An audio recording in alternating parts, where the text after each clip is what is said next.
그래서 그때 봅시다. 171쪽 볼까요?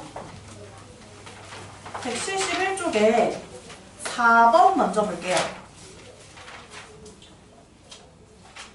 171쪽이 아닌데 177을 잘못 얘기했어요. 177쪽이에요.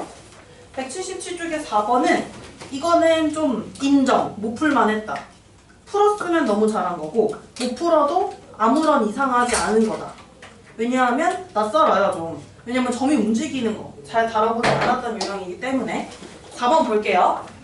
4번에 보시면 가로의 길이가 60cm고 세로의 길이가 40cm인 직사각형이 있습니다. 직사각형 ABCD가 있는데 이 직사각형에서 지금 어떻게 하냐면 점 P가 있어요. 점 P가 어디서 출발하냐면 꼭지점 C에서 출발을 합니다. 출발을 해서 어디로 보냐면 시계바늘이 도는 반대 방향, 시계 반대 방향으로 돈다는 거야. 그럼 이제 왼쪽으로 간다고 생각해 주는 거예요. 이렇게 도는 거죠. C에서 D로 가고 그 다음 A로 가고 B로 가고 다시 C로 돌아오고 이렇게 도는 거예요. 이쪽 방향으로 도는. 근데 문제에서 1초에 4cm의 속력으로 초속 4cm입니다. 점 P가 이동하는 속력은 초속 4cm라고 나와 있어요. 그리고 변 AB 위에서 멈췄습니다. 그림 보이죠? 변 AB 위에서 점 P가 멈춰 있는 거 보입니다. 이때 사각형 넓이가 1800제곱cm일 때 다음을 구하시오라고 되어 있어요. 자, 지금 보시면 여기 가로와 세로의 길이 60cm랑 40cm인 거 먼저 확인하고 그 다음에 점 P가 꼭지점 C에서 출발을 했어요. 출발해서 어디에 도착을 했냐면 변 AB의 어느 지점 하나에 딱 도착을 한 상황이에요. 그때까지 점 P가 움직인 시간을 구해야 하는 것이고, 자, 우리 이거 구하는 것이 점 P가 움직이긴 시간이야, 궁극적으로는. 그런데 그 시간을 X라고 보면 너무 어렵습니다, 문제가. 일단 나와 있는 게 이 사각형. 지금 점 P가 이렇게 만들어졌고 사각형 보라색으로 그려져 있는 거 보여요? 이 보라색으로 그려진 사각형 무슨 모양이니? 뭐라고 해요, 이런 사각형? 맞습니다. 사다리꼴이라고 해요, 사다리꼴. 그러면 이 사다리꼴의 넓이가 1800제곱cm다라고 한 것이고, 그럼 이 사다리꼴에 어느 변이 필요하냐면 사다리꼴의 넓이를 구하려면 우리 윗변과 아랫변이 필요해요. 사다리꼴의 넓이는. 혹시 공식 기억 안 날까봐 한번 해줄게. 가끔 공식 기억 못하는 아이들 있더라고요. 사다리꼴이 있습니다. 사다리꼴은 한 쌍에 마주보는 변이 평행한 사각형의 사다리꼴이고, 이 사다리꼴에서 윗변 그리고 아랫변이 있어요. 그리고 윗변과 아랫변 사이의 거리를 뭐라고 하냐면 높이라고 해요. 높이. 그래서 이렇게 윗변 아랫변 높이를 이용해서 사다리꼴의 넓이를 구하고, 넓이 구하는 방법은 윗변과 아랫변의 길이를 더해요. 맞죠? 이거 초등학교 5학년 때 나왔나요? 5학년 2학기. 그쵸? 거기에 높이를 곱하고 그 다음에 2로 나눠줍니다. 이렇게. 왜냐하면 이게 어떻게 된 거냐면 똑같은 놈을 복사해서 거꾸로 뒤집어서 붙여넣기 하면 평행사변형이 만들어져요. 그 평행사변형이 만들어져서 아마 이 밑변의 이 평행사변형의 이 한 변의 길이랑 높이랑 곱해서 그걸 반으로 자른 걸 거예요. 그렇게 해서 배웠을 거예요. 그래서 이렇게 사다리꼴의 넓이를 구하니까 우리 윗변 아랫변 높이 한번 체크해 볼게요. 윗변하고 아랫변은 평행한 어떤 변이 윗변과 아랫변이에요. 지금 변 AB랑 변 DC가 평행하죠. 따라서 변 AP, 변 DC를 각각 윗변, 아랫변으로 설정을 할게요. 우리 윗변 길이 나와 있니? AP. 안 나와 있습니다. 여기를 X라고 둘게요. 그러면 변 AP의 길이를 Xcm라고 놓고 아랫변은 그러면 마주보는 변이야. 변 DC는 길이 나와 있어요? 변 DC는 직사각형의 세로의 길이니까 40cm 나와 있고, 높이는 뭘까요? 높이는 얼마일까요? 길이? 그치, 윗변하고 아랫변 사이에 있는 변 AD의 길이가 바로 높이가 되는 거죠. 그러면 이제 성분 AP 길이 구하는 과정이 필요하니까 한번 해볼게요. 첫 번째, 성분 AP의 길이를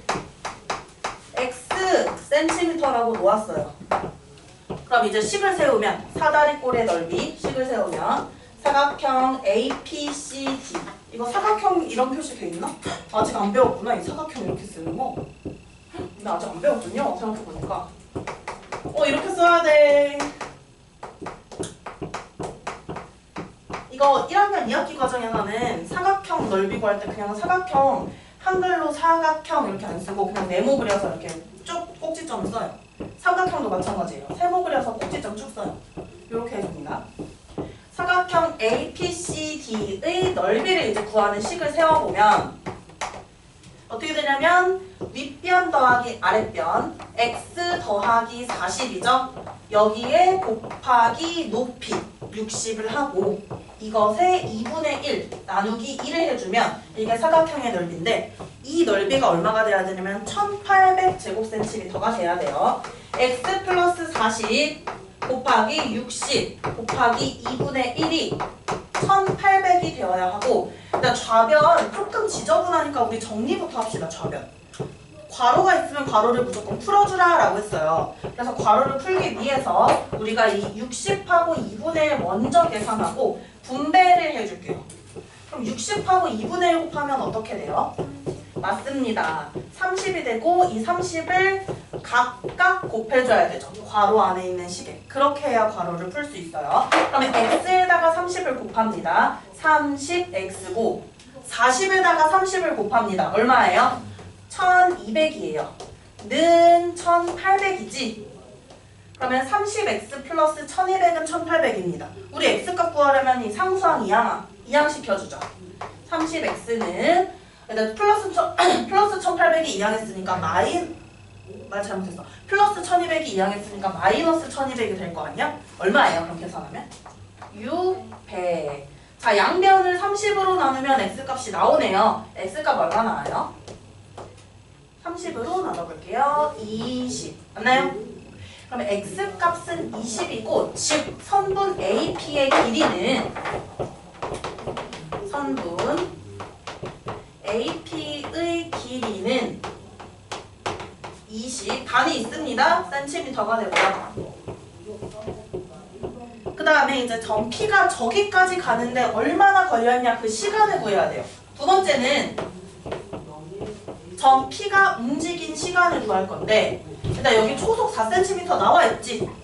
속력 주어져 있습니다. 점 P의 속력은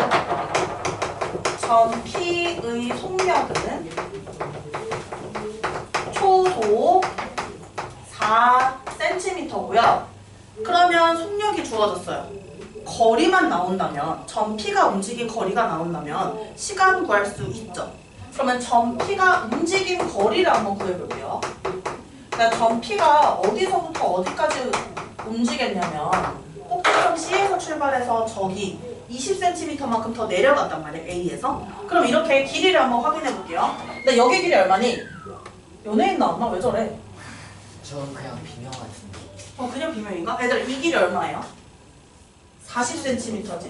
근데 점 P 여기 더 갔죠? 이만큼 AD만큼. 그럼 40cm에 60cm만큼 더 갔고 X만큼 더 왔는데 X가 20이에요. 그러면 40 더하기 60 더하기 20이겠네요. 이 점 P가 움직인 거리는 이렇게 될 거예요. 계산해볼까?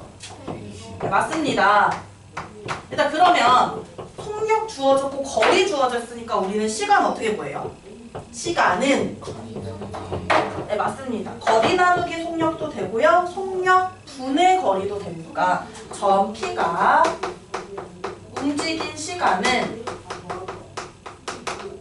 점 P가 움직인 거리 120이 있고요. 나누기 점 P의 속력 4를 해주면 돼요. 4분의 120이라고 해도 됩니다. 자 그러면 120 나누기 4 해볼까요? 얼마 나요? 30. 그러면 점 P가 움직인 시간은 30초야, 30분이야, 30시간이야? 그쵸, 30초속이었어요. 속력 단위가. 그래서 30초가 돼요. 그 다음에 5번 볼게요. 5번 보시면 어떤 일을 완성하는데 자 이렇게 일에 관련된 문제가 나오면 우리 전체 일의 양을 1로 둔다라고 했어요. 그래서 싸우는 소리 아니야 이거? 불안 무서운데 약간 너무 소리 잘 들리잖아요 여기? 전체 일의 양을 1로 둘게요. 그러면 일단 전체 일의 양을 1로 설정해 주세요. 그 다음에 수연이가 혼자 하면 6일, 그 다음 동혁이가 혼자 하면 4일이 걸리니까 자 먼저 수연이가 하루에 몇 분의 몇만큼 일을 할 수 있고 동혁이는 하루에 몇 분의 몇만큼 일을 할 수 있는지 구해볼게요. 수연이가 하루에 그쵸 여기 일을 하는데 6일이 걸리니까 하루에 할 수 있는 일의 양을 구해볼게요. 나 수연이 이 전체를 완성하는 6일이나 걸려. 전체 1을 완성하는데요. 6일이 걸립니다.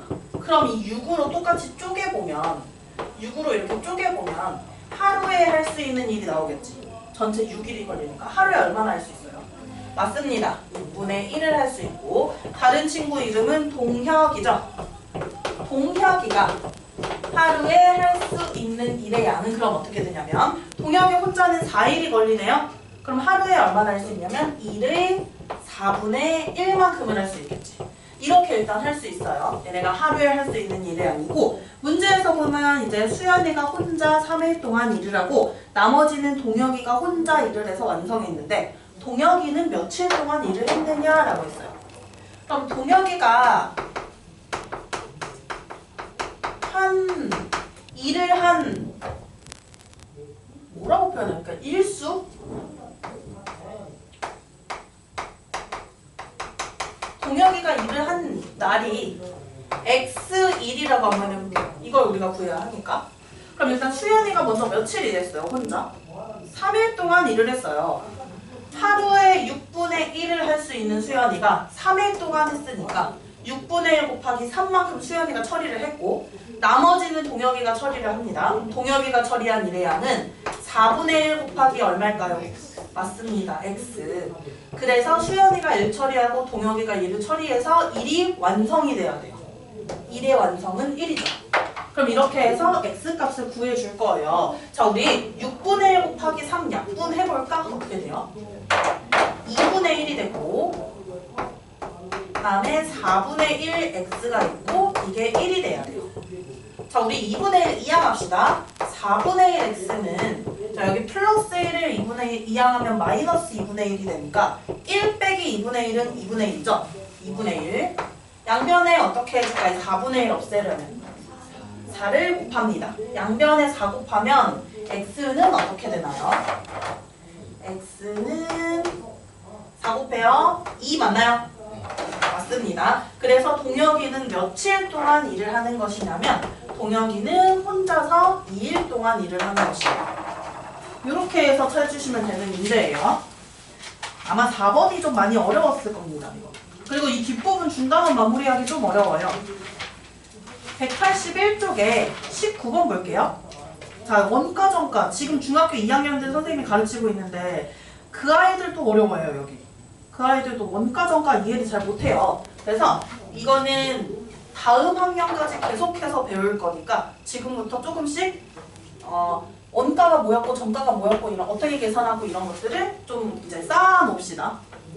여기 봤더니 원가에 25% 이익을 붙여서 정가를 정했다. 자, 선생님이 추천하는 거는 이런 문제 풀 때 추천하는 건 무조건 원가를 만들어 볼게요. 먼저 주어져 있으면 그 원가를 사용하시고요. 원가가 만들어지지 않으면 문자로 사용할 겁니다. 원가 안 나와 있어요. 문제 X1이라고 놓을 거예요. 그리고 이제 원가대로 절대로 팔지 않으므로 정가라는 것이 나오는데 제인아 왜? 뭐예요? 아 여기로 올라오면 어떻게 밑으로 내려가야지. 이거 그 밑으로 빠지는 거야? 네. 밑으로 내려가야지. 넣고 밑으로 내려. 들어가서 그냥 뭐 책 뭐야? 아니야. 너 제시험 있어. 이거 파란색 거 아니야. 선생님 다 뽑아놨어. 그 조교쌤한테 받았는데.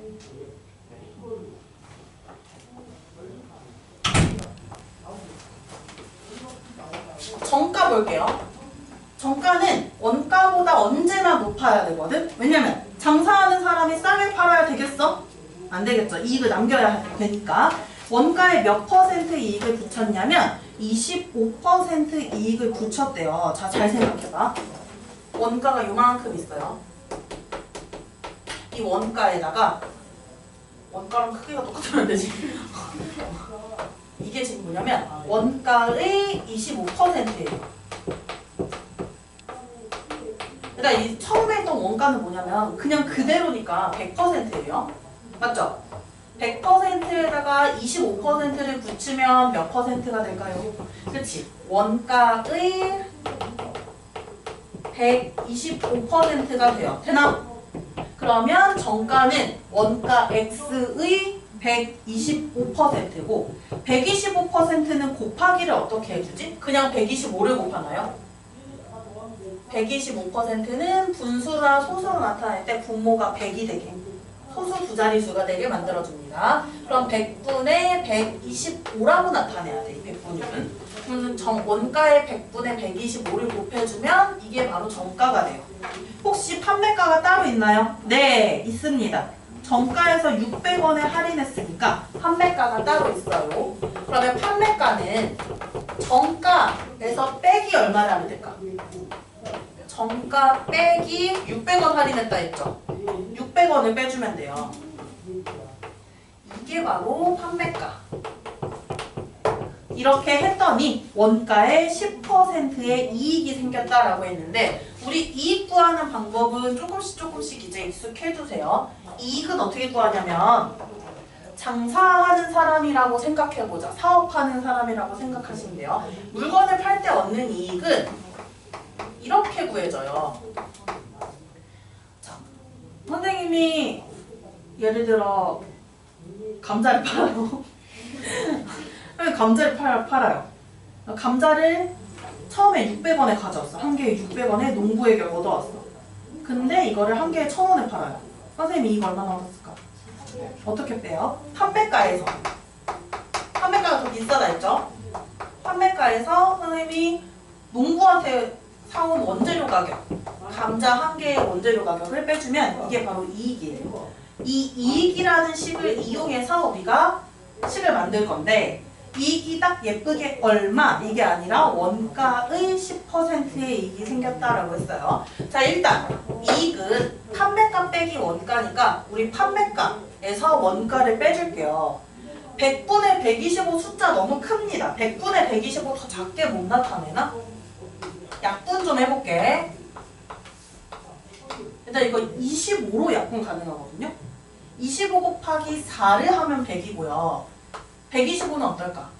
25 곱하기 5를 하면 125라서 4분의 5로 바꿔줄게요. 그럼 판매가 4분의 5x 마이너스 600 이게 판매가예요. 여기에서 원가를 빼면 이게 판매가고요. 빼기 원가를 하면 이게 이익이 되는데 이익이 어떻게 되냐면 원가의 6%, 몇 퍼센트지? 원가의 10%. 일단 그럼 x의 10%는 우리 어떻게 계산하기로 했죠? x의 10%는 그냥 곱하기 10이 아니라 100분율은 100분의 분모를 100으로 만든다 했어요. 100분의 10x 이렇게 나타내면 이게 바로 원가의 10%인 이익이 되는 겁니다.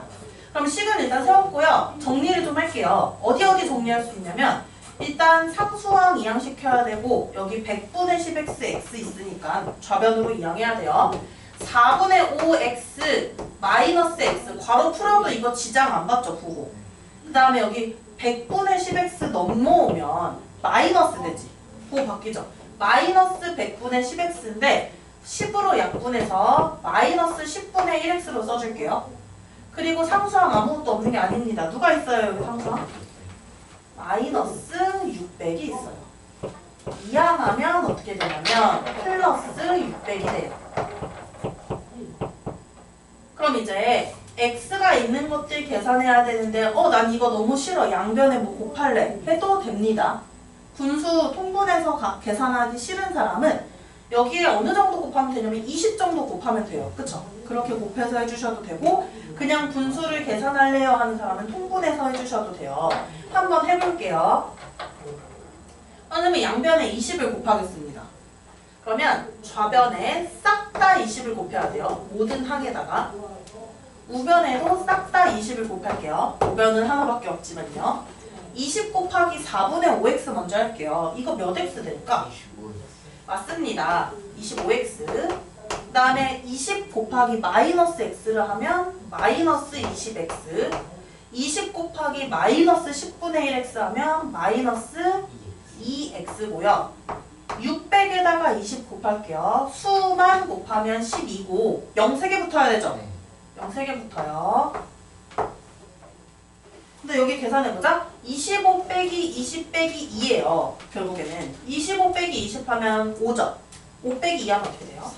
3, 즉 3x가 되고 3x는 12,000원. 그럼 양변을 3으로 나눠볼게. x는 어떻게 돼요? 4,000원. x 4,000. 따라서 원가는 얼마였냐면 4,000원이었다. 이렇게 구할 수 있고 항상 요거 순서대로 써놓기를 추천해요. 정가가 판매가가 될 수도 있고 뭐 할인을 하거나 가격을 올리면 판매가가 또 다른 게 생겨요. 이걸 꼭 위에서부터 순서대로 써놓고 나서 한번 문제를 풀어보세요. 그 다음에 우리 이 부록 한번 볼까요?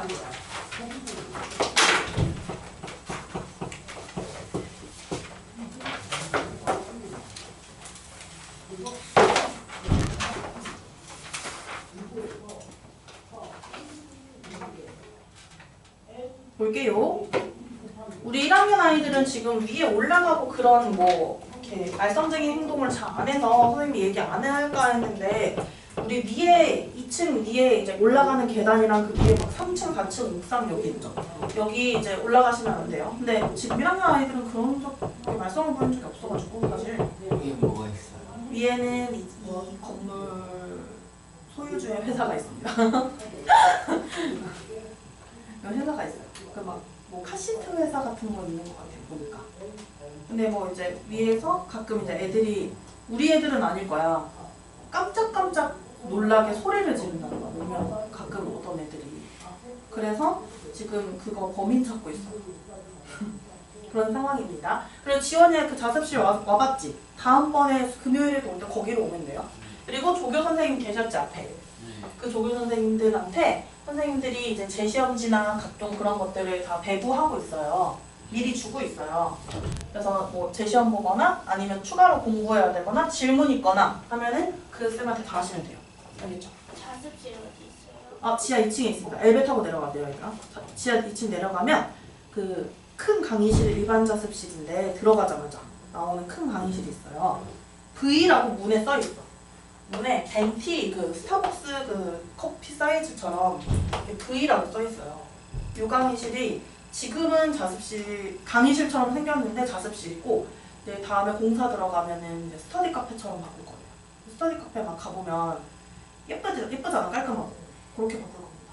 그래서 아무 때나 그냥 보시면 돼요. 학원 열려 있으면 그냥 아무 때나 와서 시험 기간에도 아무 때나 와서 하면 돼요. 주말에도 열려 있어요.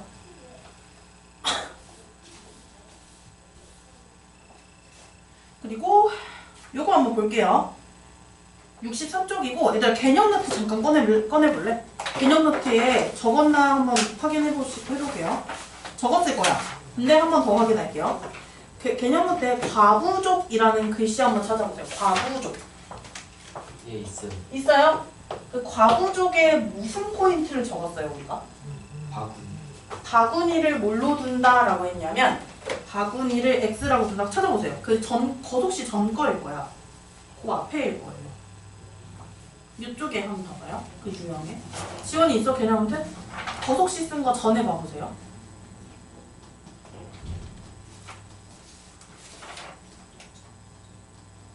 있어요? 과부족이라는 건데 한 번 더 설명할게요. 과부족이 뭐냐면 여기 보시면 10번 문제. 부록에 있는 10번 문제예요. 뭔가 긴 의자가 있고 여기에 학생을 몇 명씩 앉히면 몇 명을 남고 또는 몇 명씩 앉히면 몇 명이 부족하고 뭐 이런 것들이 있죠. 이런 것들이 과부족이라는 유형인데 이 과부족 유형은 정확하게 똑같이 고등학교 1학년 때도 나옵니다.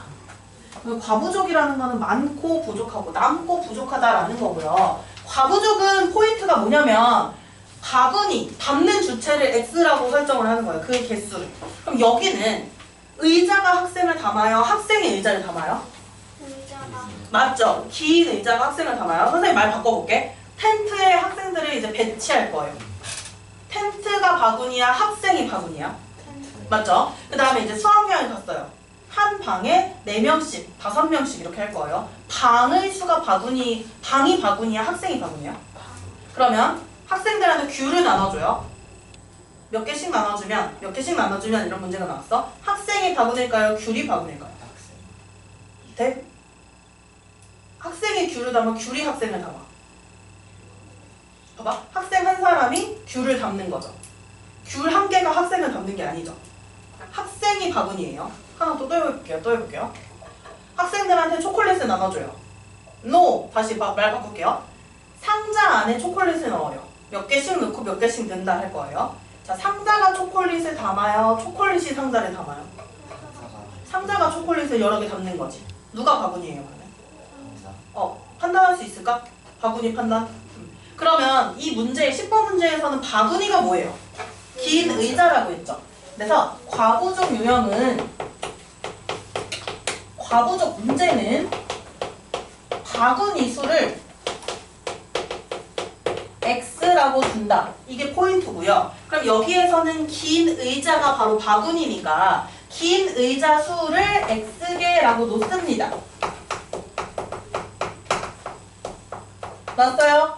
그 다음 반드시 해야 되는 게 있어. 긴 의자 수를 먼저 X라고 두고 학생 수를 X를 사용해서 표현하는 거. 그러면 당기는 그 주체들을 X를 사용해서 표현하는 것들을 좀 해줘야 하는데, 보시면 관객들을 5명, 학생이 아니야, 관객이었어. 관객들을 5명씩 앉히면 3명이 남아요. 왜? 의자에 앉지 못하는 3명이 있다라고 했으니까. 그럼 이제 관객 수를 X를 사용해서 만들게요. 자, 5명씩 X개의 긴 의자에 앉힙니다. 그러면 일단 5X명이 의자에 앉았겠죠. 그리고 의자에 앉지 못한 사람 몇 명 더 있어요? 그치. 그러면 5X 플러스 3. 이게 바로 관객의 수가 되는데, 돼요? 여기까지 돼요? 다른 방법으로 앉는 게 있어. 다른 버전으로. 뭐예요? 6명씩 앉으면 마지막 의자에는 4명이 앉고 완전히 빈 의자가 1개 남는다. 자, 선생님이 이런 거 나오면은 무조건 그려보기를 추천해요. 어떻게 그리냐? 긴 의자 그냥 짝대기로 그릴게요. 이렇게 막 긴 의자를 그려요. 밑으로 내려갈 거야. 의자를 선생님이 몇 개 그릴 거냐면요. 2개를 그렸어요. 빈 의자는 1개 남는다라고 했는데 선생님은 의자를 2개 그렸다, 아래쪽에. 왜 그럴까? 자, 마지막 의자. 의자 비었어요, 안 비었어요? 마지막 의자. 빈 의자 1개 남잖아요? 마지막 의자는 비었어요. 근데 그 직전에 사람을 채우고 있었어, 의자에. 그 직전 의자는 6명이 꽉 차게 앉았나요? 몇 명 앉았대요? 네. 맞아. 4명 앉았어요. 그래서 선생님이 이렇게 의자 2개를 비워둔 거예요. 의자 2개를 그려놓은 거예요. 그러면 6명씩 꽉 채워 앉은 의자는 몇 개가 될까? 6x? 자, 봐. 의자 수는 x개야. 여기까지가 x개예요. 잘 들어봐요. 질문을 들어봐요. 6명이 꽉 채워서 앉는 의자. 6명이 꽉 차게 앉는 의자는 몇 개일까? 이 x개 전부 다 꽉 차서 앉니? 여기 의자 하나 비었죠? 그리고 여기는 4명도 사실 꽉 안 찼지? 그러면 2개를 빼야 돼. x-2개의 의자에만 6명이 꽉 차 있어요. 그러면 이렇게 나타낼 수 있겠지. 6명이 꽉 차게 앉은 의자는 x개가 아니라 2개를 빼버려야 돼. 완전히 빈 거 하나랑 덜 앉은 거 하나랑. 그 2개를 빼요. x-2개의 의자에 6명이 앉고, 그다음 사람 남았니 안 남았니? 여기 위에까지 6명이 꽉 채워 앉았어요. 그다음 사람 어디 또 있어요? 여기 밑에 보시면 직전 의자, 마지막 직전 의자에 4명이 더 있죠. 그러면 6명씩 x-2개의 의자에 앉아있으니까 이 관객수에다가 밑에 4명이 더 추가로 있잖아요.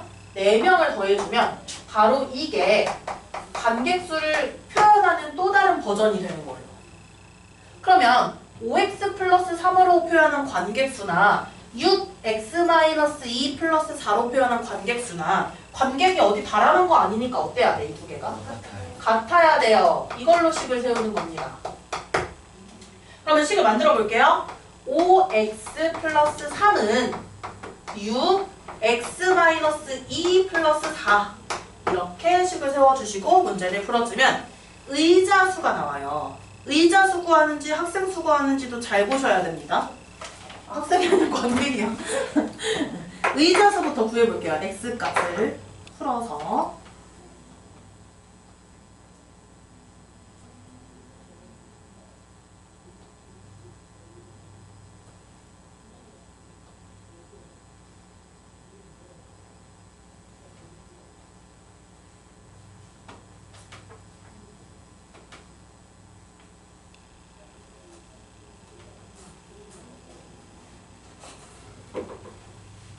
x 나왔나요?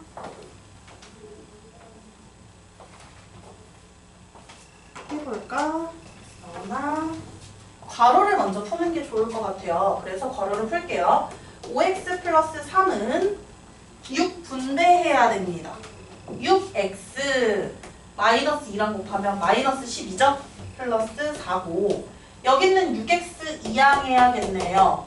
그리고 좌변에 있는 플러스 3 이항해야 되겠고요. 그러면 5x 6x 넘어왔어요. 마이너스 6x는 기존에 마이너스 12 플러스 4라는 상수항 있었죠.